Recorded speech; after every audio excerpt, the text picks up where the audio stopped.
What's goody? It's your host Jay Rose, as always, and Game 1 was a big disaster for the Dallas Mavericks, and I'm here to talk about it. Let's get into it. Over 90% of the people that watch my content are not subscribed, so if you're messing with the videos, please hit that sub button and the noti bell so you'll get notified every time I upload. But let's get back to the hoops. All right, so for starters, I want to give credit to the Boston Celtics. I think that defensive game plan was very interesting. For starters, I think they absolutely made Kyrie uncomfortable. I think they went all out on trying to make Kyrie uncomfortable. I think that was the main goal. Trying to make Kyrie make tough decisions or making his attempts at making a shot much, much harder. It was very obvious that they were focused on him in a way that I thought they would be focused on Luka, but we'll get to that. Kyrie definitely was bothered by this at the very most. I can say he looked rattled. He didn't look prepared to come out and see that kind of defense. And it showed in his percentages. It showed in the turnovers. It showed in the decision making. It's just a new look. This team came out and gave us a completely new look.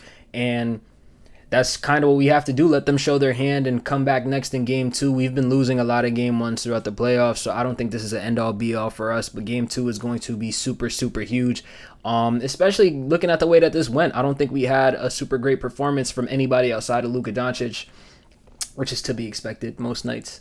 Not most nights. Let me not say most nights. But when we do have an off game, I feel like that's to be expected. Luka's going to do Luka things, and then everybody else got to pick up the pieces. I definitely expected a lot more out of Kyrie, and I feel like if Kyrie didn't take 20 shots and only hit like 5, the game would have been a lot closer. Another thing that bothered me that happens pretty often with this team is that we went down huge in the first half. If this doesn't turn into a 30-point game by halftime, I think this game looks a lot different. We came back, we dropped it all the way down to 8 points, and I hate that for us. We always got to look at these steep mountains to climb, and I don't think we're going to get away with that with a team that shoots so well. Their 5-out killed us. Their 5-out absolutely killed us, and instead of giving up 2-point layups off cuts, we're giving up wide open 3-pointers to a team that would not fucking miss.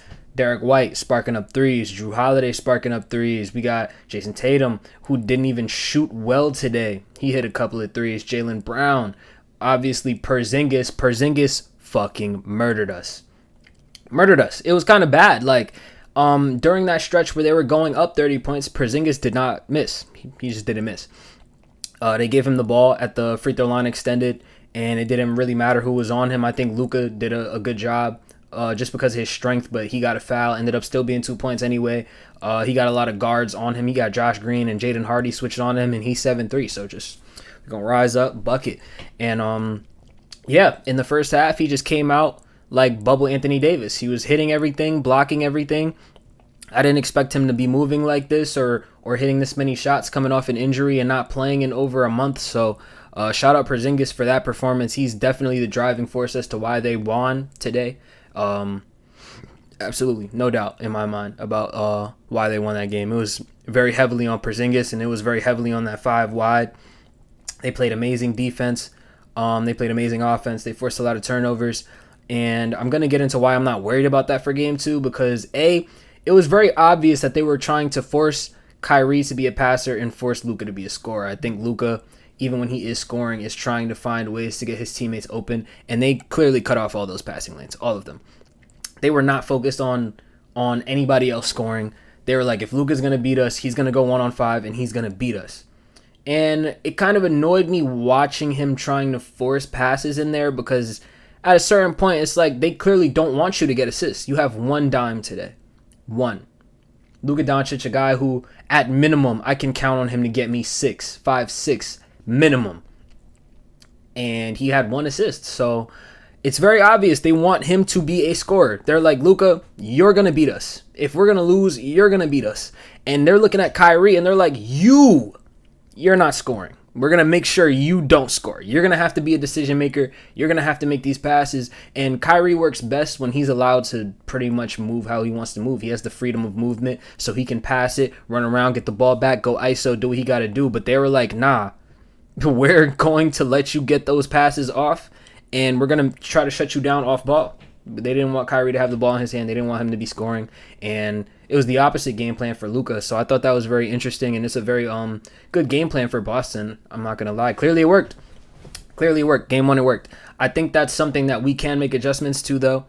I hope Derek Lively does not get 5 fouls in the next game. Gafford might be unplayable, realistically, because he can't move with Al Horford. He can't move with Porzingis. And when he's not grabbing rebounds and not getting lobs, it's like your value is definitely diminished in a series like this where they're playing 5 wide and you're going to have to keep up with these guys and switch on screen and rolls and all of that. We can't blitz these guys because if we blitz, there's going to be a wide open man in the corner. And after you collapse on that man in the corner, there's going to be a wide open man on the wing. And if we collapse on that and even get that rotation, that means there's going to be a wide open man on the top of the key. So we have to do a lot better with picking our spots, picking our traps, picking our blitzes, because it's just not the Timberwolves. It's not the Timberwolves. They have a lot of guys who shoot over 40% from three. They got a big man, 2 big men who can do it. And this team is just built to perfection for how they play. So we're going to have to absolutely make adjustments. I want Luka to just go beast mode next game, to be honest. If they're going to force him off the passing lanes and they're going to force him to try to just score the rock every time, I want him to score the rock every time. There's a lot of wide open basket lanes. There's a lot of opportunities. There's a lot of times where they're not even really trying to jump with you. They're trying to make sure you can't get it to a teammate and can't get anybody else going. They want Luka to score. So, that being said, although he is an elite playmaker, he's one of the best scorers in the league. So, Luka Doncic, please score the ball. Just score the ball. He had 30, but he could have easily had 40. I'm not going to lie. He could have easily had 40 with the looks that he was getting at points in the game and what's considered a tough shot for Luka. So, I think he absolutely can do better next game. Kyrie has to do better next game. If Kyrie has another 5 for 20, 6 for 20, we're not going to win. We're not going to win, straight up. We need Kyrie to have a good game. Hopefully, maybe a role player, PJ Washington, could step up, give us some shots. I don't think he played bad last game. He had some nice drives, some pretty good defense. But yeah, as a whole, we just need to step it up on the offensive end. I'm not worried about it. We shot like 25 threes and hit like 5. So once again, bad shooting night overall. Kyrie didn't show up, so I'm not too worried about it going into game 2. But game 1, definitely we got rocked. Definitely got rocked. But hey, like I said, we're going to make the adjustments. We're going to be back. I'll catch y'all in the next one.